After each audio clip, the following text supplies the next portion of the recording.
Hello नमस्कार दोस्तों। तो आज हम जीविका के एरिया कोऑर्डिनेटर का क्वेश्चन, एरिया कोऑर्डिनेटर और कम्युनिटी कोऑर्डिनेटर दोनों के लिए जो क्वेश्चन है उनका आज हम देखेंगे।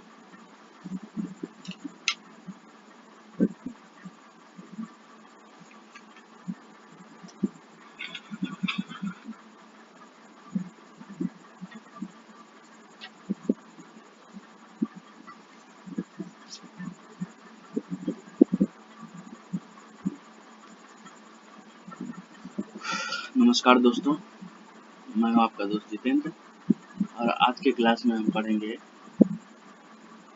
जीविका के एरिया कोऑर्डिनेटर और कम्युनिटी कोऑर्डिनेटर में पूछे जाने वाले सवाल। ठीक है, तो आज हम पहला स्टार्ट करते हैं।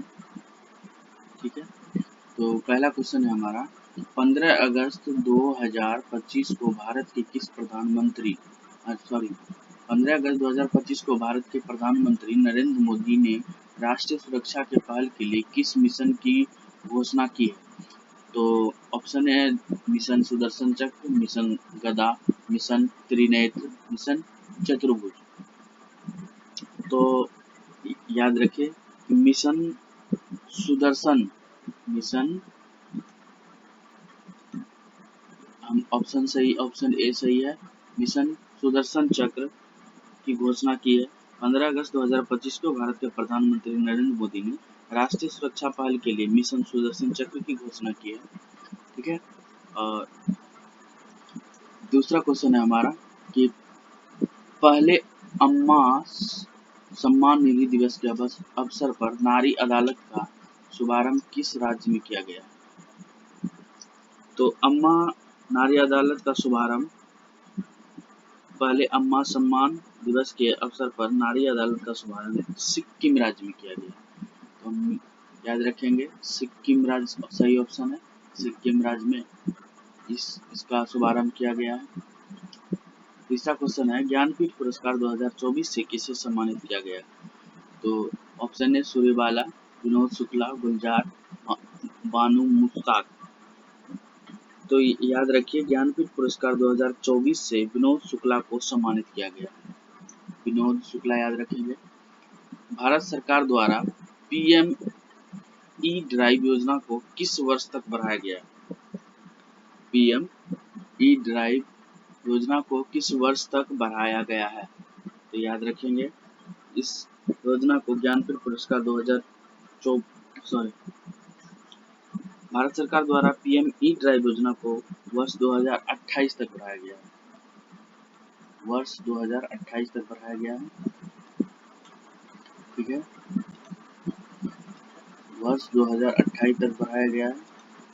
अगला क्वेश्चन है हमारा कि अपना घर पहल किस मंत्रालय द्वारा प्रारंभ की गई है? अपना घर पहल किस मंत्रालय द्वारा प्रारंभ की गई है? तो अपना घर का पहल पेट्रोलियम और प्राकृतिक गैस मंत्रालय द्वारा प्रारंभ किया गया। तो ऑप्शन ए हमारा सही है, पेट्रोलियम और प्राकृतिक गैस मंत्रालय द्वारा चलाया गया अपना घर पहल किस मंत्रालय द्वारा प्रारंभ किया गया है? तो याद रखेंगे। नेक्स्ट है हमारा क्वेश्चन कि वस्त्र मंत्रालय डैश वस्त्र मंत्रालय के अंतर्गत आता है? तो समर्थ योजना वस्त्र मंत्रालय के अंतर्गत आता है। ऑप्शन सी हमारा सही है, समर्थ योजना वस्त्र मंत्रालय के अंतर्गत आता है। अगला क्वेश्चन है हमारा कि 10 अगस्त 2025 को किस राज्य में पूर्वी भारत की पहली एसी लोकल ट्रेन शुरुआत की गई? तो याद रखेंगे कि पूर्वी राज्य में एसी लोकल ट्रेन की व्यवस्था की गई है। तो याद रखेंगे कि 10 अगस्त 2025 को पश्चिम बंगाल में एसी लोकल ट्रेन की व्यवस्था की गई है। ठीक है, जो कि सियालदह से रानाघाट मार्ग पर शुरू की गई। अगला क्वेश्चन हम देखेंगे कि गांधी इरविन समझौते पर किस वर्ष हस्ताक्षर किए गए? तो याद रखिएगा गांधी इरविन समझौते पर किस वर्ष हस्ताक्षर किए गए हैं? तो गांधी इरविन समझौते पर 1931 में समझौता किया गया है। ठीक है। अगला है कि अंग्रेजों ने अवध पर कब्जा कर लिया था कब? अंग्रेजों ने अवध पर कब्जा कब कर लिया था? तो अंग्रेजों ने अवध पर 1856 में अवध पर कब्जा कर लिया था। अगला क्वेश्चन देखेंगे कि पर 25वां शंघाई सहयोग संगठन SCO सम्मेलन आयोजन किस देश में किया जाएगा? किस देश में किया जाएगा? 25वां शंघाई सहयोग संगठन का आयोजन हमारा पड़ोसी देश चीन के साथ किया जाएगा। चीन में किया जाएगा, याद रखेंगे। ठीक है। अगला क्वेश्चन है कि निम्नलिखित में से कौन सा संगठन भारत में निर्धनता रेखा का आकलन करके प्रतिदर सर्वेक्षण कौन करता है?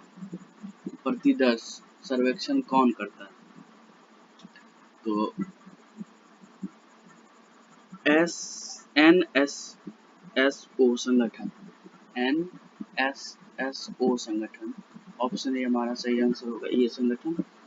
अगला है निम्नलिखित में कौन सा संगठन अंतर्राष्ट्रीय व्यापार को शासित करता है? तो याद रखिएगा विश्व व्यापार संगठन। ठीक है, विश्व व्यापार संगठन अंतर्राष्ट्रीय व्यापार को शासित करता है।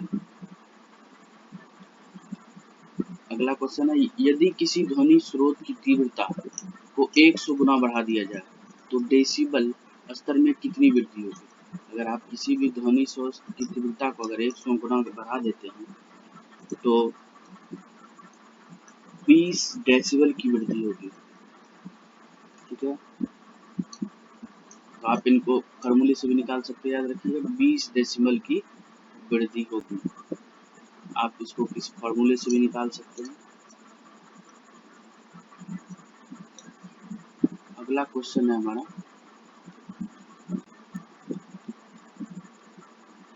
कि पॉलीथीन का निर्माण एथीन के अणुओं के श्रृंखलाबद्ध जुड़ाव से होता है, इस प्रक्रिया को क्या कहते हैं? पॉलीथीन का निर्माण एथीन के अणुओं के श्रृंखलाबद्ध जुड़ाव से होता है, इस प्रक्रिया को आप क्या कहते हैं? पॉलीथीन बनने में जो एथीन का जो अणु का श्रृंखला बनता है वो इस प्रक्रिया को क्या कहा जाता है? संघनन, हाइड्रोजनीकरण, बहुलीकरण, साबुनीकरण। तो पॉलीथीन बनाने के लिए एथीन के अणुओं निर्माण की प्रक्रिया को बहुलीकरण कहते हैं। बहुलीकरण, ठीक है, बहुलीकरण कहते हैं। अगला है CRISPR Cas9 तकनीक किस हाल में चिकित्सा में नोबेल पुरस्कार मिला है का प्राथमिक अनुप्रयोग इसके लिए प्रयोग किया गया है? तो याद रखिएगा इस तकनीक का जीन एडिटिंग के लिए किया गया है। जीन एडिटिंग के लिए इसका प्रयोग किया गया है। ठीक है, कि 16वां। अगला है कि राष्ट्रीय खेल 2030 की मेजबानी के लिए किस देश को औपचारिक रूप से मंजूरी दी गई है? औपचारिक रूप से किस देश को मंजूरी दी गई है? तो याद रखेंगे राष्ट्रमंडल खेल 2030 की मेजबानी के लिए भारत को औपचारिक रूप से मंजूरी दी गई है। तो हमारा देश भारत करेगा 2030 की खेल की मेजबानी। अगला याद रखें कि शतरंज के वर्गाकार खानों को 36 पंक्तियों को क्या कहा जाता है? शतरंज के वर्गाकार खानों की 36 पंक्तियों को क्या कहा जाता है? तो याद रखेंगे कि शतरंज के वर्गाकार खानों को 36 पंक्तियों को रेक कहा जाता है, रेक। ठीक है, अगला हमारा क्वेश्चन है कि निम्नलिखित तालिका में मुंबई, राजस्थान, उत्तर प्रदेश और उत्तराखंड स्टॉक एक्सचेंज में क्रय विक्रय दंड के शेयरों को दर्शाती है। अंबुजा सीमेंट के लिए शेयर के उच्च दर और निम्न दर का अनुपात किस स्टॉक एक्सचेंज में अधिकतम है? तो यहाँ से आप कैलकुलेट कर लीजिए कि अधिकतम किस में है। जम्बूजा सीमेंट का उच्च दर निम्न मुंबई में। तो आप यहाँ से दोनों को आप ऐड कर सकते हैं। ये मुंबई की उच्च दर है, अगर इन दोनों को ऐड करते हैं 150 प्लस 155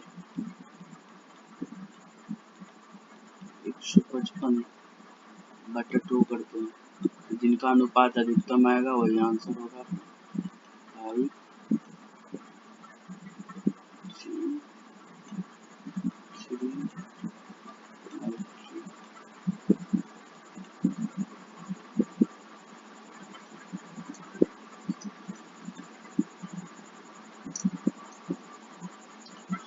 सॉरी इस तरह से नहीं निकलेगा।